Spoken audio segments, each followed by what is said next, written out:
येथील जेतवण नगरमध्ये किरकोळ वादातून झालेल्या भयंकर घटनेने संपूर्ण शहर हादरले आहेत। एका ऑटोच्या किरकोळ धडकेवरनं झालेल्या भांडणाचा शेवट थेट खुनाने झाला। करण शितडे या युवकावर चाकूने हल्ला करून त्याचा निर्घृण खून करण्यात आलाय। त्याचे 2 साथीदार गंभीर जखमी झाले असून या प्रकरणात खदान पोलिसांनी 8 आरोपींवर गुन्हा दाखल केलाय। अकोल्यातील जेतवण नगरमध्ये सोमवारी रात्री थरारक घटना घडली। किरकोळ वादाचं रूपांतर रक्तपातात झालंय।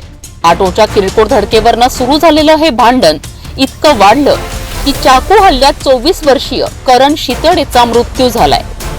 करण शितडे आपल्या 2 मित्रांसह रस्त्यावरून जात असताना ऑटोला हलकी धडक बसली। यावरून सुरू झालेल्या वादानं रौद्र रूप धारण केलंय।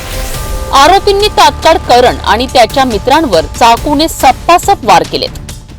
सीसीटीव्ही कॅमेऱ्यात संपूर्ण घटना कैद झाली असून यामध्ये आरोपींचा निर्दयीपणा स्पष्टपणे दिसून येतोय।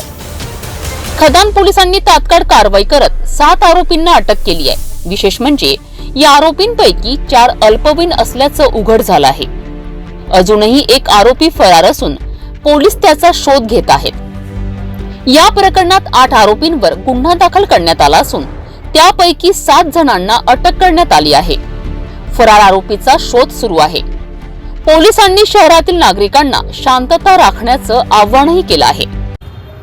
खदान पोलीस ठाण्याच्या हद्दीतील जेतवण नगरमध्ये काल एका 22 वर्षीय युवकांची धारदार शस्त्राने निर्घृण हत्या केल्याची घटना रविवारी सायंकाळी घडली। 2 गटात झालेल्या हानीबारीत कारण दशरथ शितोळे वय 22 वर्ष यांचा मृत्यू झाला, तर 2 जण गंभीररित्या जखमी झाले असून त्यांच्यावर सर्व उपचार रुग्णालयात उपचार सुरू आहेत।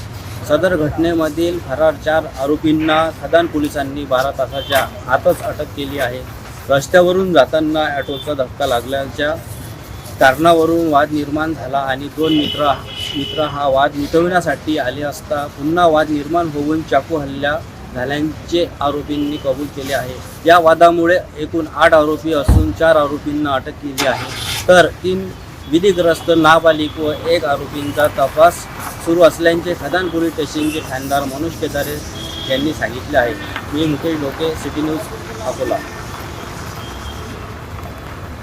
किरकोळ वादातून घडलेली ही रक्तरंजित घटना खरंच धक्कादायक आहे। अशा घटना टाळण्यासाठी सामंजस्य, संयम आणि कायद्याचा आधार घेणं गरजेचं आहे।